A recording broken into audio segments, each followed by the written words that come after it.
Donald Trump has achieved so much in his 4 short years in politics, but perhaps the most important part of his legacy so far has been his foreign policy. Trump was the first president to bring attention to the threat China posed to America, and he did away with the conventional wisdom of Western foreign policy, transitioning the US from a nation of interventionism to a nation of the projection of military strength and the pursuit of peace through diplomacy. There are already concerns about how a Biden presidency would deal with China, given his clear links to the CCP. But now Biden is also preparing to take America back to the old ways of conflicts, wars, and suffering. We're going to be talking about that today and more. This is Political, and we're still on our Election 2020 series. It shows no sign of ending. And as always, before we jump into this, if you do enjoy our content, please do consider giving us a subscribe. And I believe I should say as well to click the notification bell. I never do, but apparently that's a big thing. It really helps build the channel. It will give you a notification whenever we bring out a new video.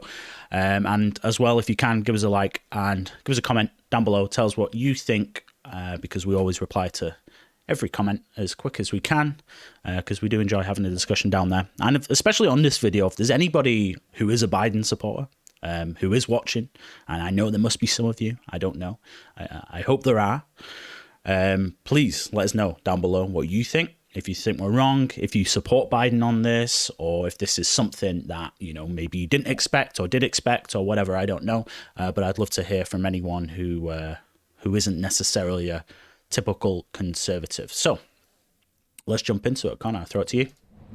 Yeah, absolutely. And I also welcome the Biden supporters once they're done with their largely peaceful protests and they put down their soy lattes. We've got an article here for you from In These Times, analysing just who's who in the Biden transition team. You can read it yourself. We've got a link in the description. But what interests us here, the presence of known hawks in the team. So we have here, of the 23 people who comprise the DoD agency review team, 8 of them, just over a third, list their most recent employment as organizations, think tanks, or companies that either directly receive money from the weapons industry or are part of this industry. These figures may be an undercount, as In These Times is not immediately able to exhaustively source the funding of every employer. The CSIS is listed as the most recent employment of 3 individuals on Biden's DoD agency review team: Kathleen Hicks, Melissa Dalton, and Andrew Hunter, one a former defense official under President Obama. The CSIS is a hawkish and influential foreign policy think tank that receives funding from General Dynamics Corporation, Raytheon, Northrop Grumman Corporation, Lockheed Martin, and other weapons manufacturers and defense contractors, as well as oil companies. Raytheon is a key supplier of bombs to the US-Saudi war in Yemen, has aggressively lobbied to prevent any curbs and arms sales to the Saudi-led coalition. Among the weapons that Northrop Grumman manufactures is drones, which have been used by the US military extensively in Afghanistan, Iraq, and Somalia, among other locations. A New York Times investigation in 2016 found that based on a small cache of email leaks, CSIS was effectively doubling as a weapons industry lobbying firm, pushing for expanding drone sales. Lockheed Martin is a key contractor for the THAAD missile system in South Korea, a system that CSIS has also advocated for without disclosing their conflict of interest. The company also manufactured the bomb that struck a school bus in northern Yemen in 2018, killing at least 26 children. So quite nice people, as you can see. But what we're seeing here is something very different from the Trump administration, who recognized an aggressive interventionist foreign policy. It's a key issue amongst the American people. Americans don't like it. But Biden has to reward his donors, and he's bringing back the same old neocons like Mathis, like Bolton, that Trump got rid of. So, Yayan, are you worried about non-interventionism going down the drain? What's your view? I am extremely worried. I think for me, the prospect of a Biden presidency, as I said in the beginning, there's 2 aspects that really alarm me. One is, his policy on China, and one is what's going to happen in the Middle East, because we were all starting to feel kind of this weird sense of optimism about the Middle East and what was happening there, because of all of these peace deals that Trump had not necessarily he personally had negotiated, but his team had negotiated. And clearly it was a change, as I said, in that kind of conventional wisdom when it comes to foreign policy. But, Trump, it seems he is preparing, or at least is prepared, shall we say, to hand over the reins to Biden. And he wants to frustrate him as much as he possibly can, because the Trump administration has carried out sweeping changes atop the Defense Department's civilian leadership structure, removing several of its most senior officials and replacing them with perceived loyalists to the president. The flurry of changes announced by the Department of Defense in a statement roughly 24 hours after President Trump fired Defense Secretary Mark Esper has put officials inside the Pentagon on edge and fueled a growing sense of alarm among military and civilian officials who are concerned about what could come next. 4 senior civilian officials have been fired or have resigned since Monday, including Esper, his chief of staff, and top officials overseeing policy and intelligence. So it seems that Trump is, listen, he seems very confident that he's going to be able to, win in court in 2 to 3 weeks, as we said in our last video. But it seems that also he's not putting anything to chance, and he is preparing for the possibility, at least that's the way I perceive these actions. He's preparing for the possibility that if Biden does indeed become president, he wants to frustrate him as much as possible, make it difficult for him to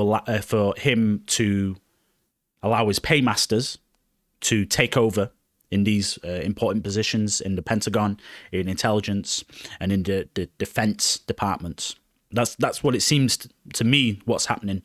And, good on him. I'm glad. I'm really glad. I hope he is able to frustrate him as much as possible, and makes it incredibly difficult for Biden to go ahead and do this.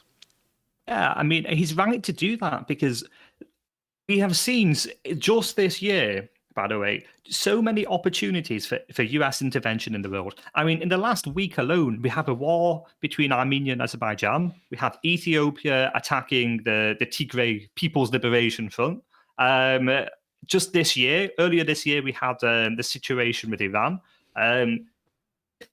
Trump had lost the election in 2016. And if Hillary Clinton would be president, and it would have a hell of a lot of US troops spread very thinly across the globe. There'd be a hell of a lot of young US soldiers dying in almost every conflict sphere, because this is how the old establishment thought, right? It's a very dangerous place, the world. And these wars are going to continue and continue and continue and continue. And what Biden is doing by selecting this team, he's signaling a return to US interventions.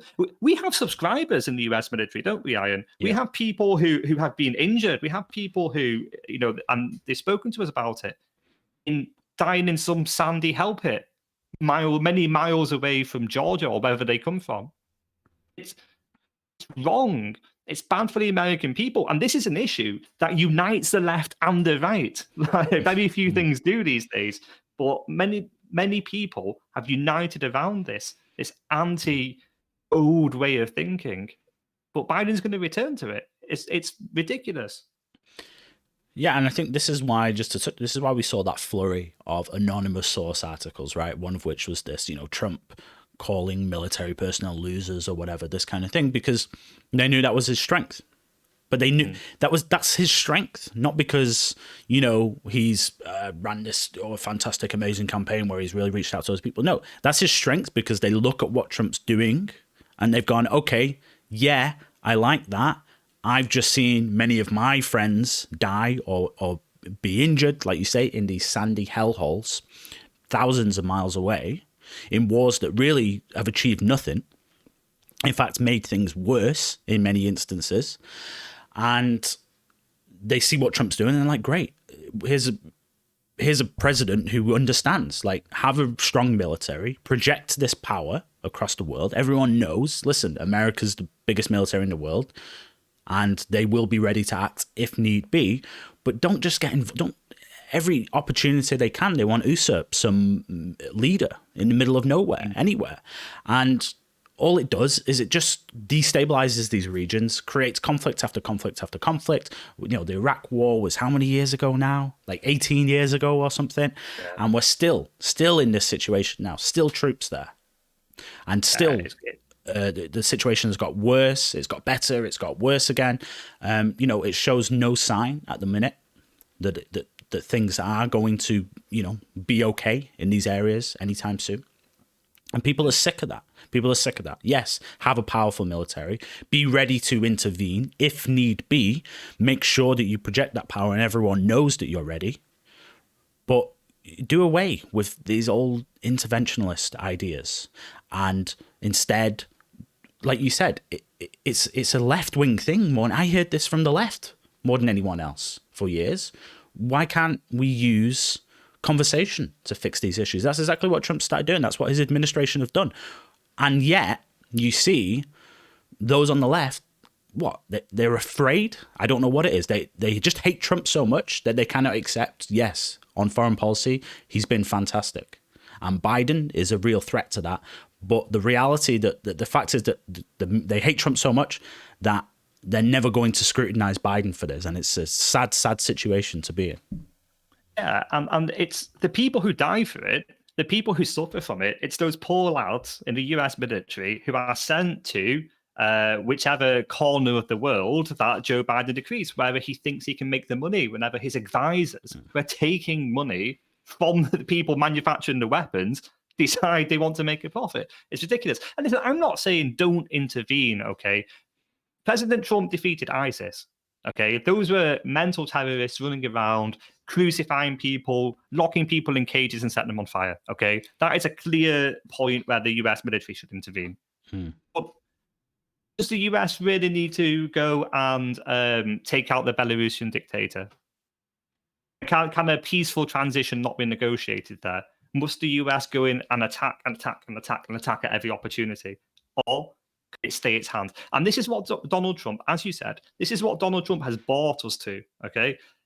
He has set the US on a very, very steady path, a more sustainable path, and one that's better for the world, I think, at least.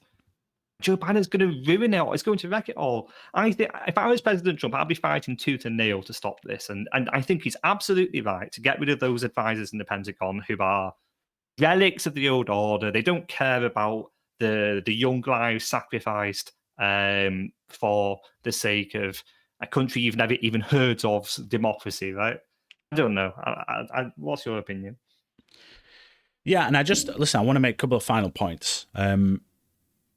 I want to kind of build up the argument from the left here and say, look, this is what I've heard so far as a defense for these actions. One defense is, it's only a third of Biden's review team that have extensive links to lobbyists from the military-industrial complex. It's only a third of them that are, warmongers and war hawks. That's I'd expect it to be more than that. I'm sorry, but that is a terrible argument. And if that is your argument, then you really are not seeing clearly. You hate Trump so much that you've lost all perspective, because any self-respecting liberal would be concerned about a third of a transition team having such extensive links to, think tanks that are warmongers. Okay, you should be concerned about that. You should criticize Biden for that. You can still criticize Trump, but you should also criticize Biden for that.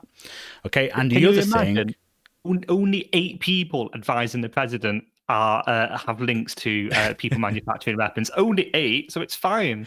Yeah. What the hell, guys? And the other thing is, when you defend Trump on his foreign policy, you say this is the best foreign policy president for a long, long time. They'll go, oh no, actually, under the Trump administration, there were more drone strikes than Obama did. And it's like, okay, yes, drone strikes in conflicts that started under the Obama administration. You can't just pull out of a mission halfway through that's already started after the damage is already done, and then go, oh look, see, we've pulled out. We're not interventionists. Those conflicts have already been started. Of course, there's going to be drone strikes because he's taken over 7 different conflicts from when Obama left. Taken over 7 different conflicts. You can't just pull out. You saw what happened when you just pull out of a mission that you've already started. It led to the rise of ISIS. So for me, again, that's not a very good argument to say that Trump is a bad foreign policy president because he's committed more. There's been more drone strikes under his administration. Those aren't sufficient arguments as far as I'm concerned. Trump has been a fantastic foreign policy president. if anything, you know, more drone strikes, that means less US troops on the ground, because you just switch the emphasis away from boots on the ground to drones in the air. But anyway, I think we've pretty much made our points there. I think we're pretty much good to go with that one. So please do let us know in the comments what you thought of this video. Thanks so much for listening, guys, and we'll see you next time.